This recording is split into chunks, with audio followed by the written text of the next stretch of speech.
Hello YouTube, this is Mike coming at you, wanting to show you a setup with my aquarium here. It's a 65-gallon tall, really nothing too awfully special about it. Really trying to go for the Amazon setup. Got some discus in there, got a school of cardinals, got some Storbay Cory in there, and a clown pleco. Spends most of his time hiding. Have an automatic water makeup system on this tank, which is pretty cool. I get about 100% full water changeover every week, automatically cut with RO and well water, and yeah, it hums along pretty good. Do a little bit of combat with some green spot algae and some green dust algae, but you know, who doesn't, I guess. But what I really wanted to show off today is CO2 injection, because I've got a system that I have set up, all homemade, all do-it-yourself, as it were, using yeast injection or yeast fermentation. But the setup itself, I think, is kind of clever. So I've opened up the tank underneath, and what you can see here as I come in a little bit closer is a cylinder that I've made out of PVC. That's 4-inch diameter PVC, which is it's just soldered together, salt or solvent cemented together like you normally would, but it's sized for a 2-liter. Coming out of that, I've got a ball valve. This is an air line from my yeast container, pressure gauge. And right there is sort of the heart of the system. These two units right here, you can't see it too well because it's dark. So that's just a regular propane regulator. And then I've got a solenoid valve, which I have tied into a wall wart to get 12 volts DC to that. And that in turn is tied into the timer, which is linked to the lights. Now the line that comes from the yeast generator, that's it right there. Identical little PVC setup. That's 2 liters in size. Basically, I mix it up with sugar and yeast, and off we go. Now, what makes this kind of cool is that most DIY setups are like you plug it in, you add in the yeast, and off you go.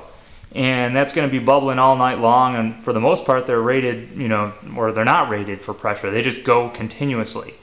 What I decided to do into this system is to put a solenoid on it so I can turn it on and off at night. And what happens is the yeast keeps on doing its thing over the course of the night. It keeps producing CO2, and that keeps building up pressure in the system. Well, this tank underneath the aquarium here, that tank is totally empty. So it's essentially a 2-liter reservoir. You can call it a CO2 battery if you like. Basically, that's getting charged up with CO2 over the course of the night. So if we go back in and we take a look at this pressure gauge again, can't see it too good on my little screen here, but it looks like I'm reading just shy of 70 psi on that. So right now that sucker is charged up at 70 psi. From there, I use just a regular propane regulator to knock it down, and then the solenoid, off we go, you know, to the bubble counter, and then I've got a little do-it-yourself reactor that I've installed inside there.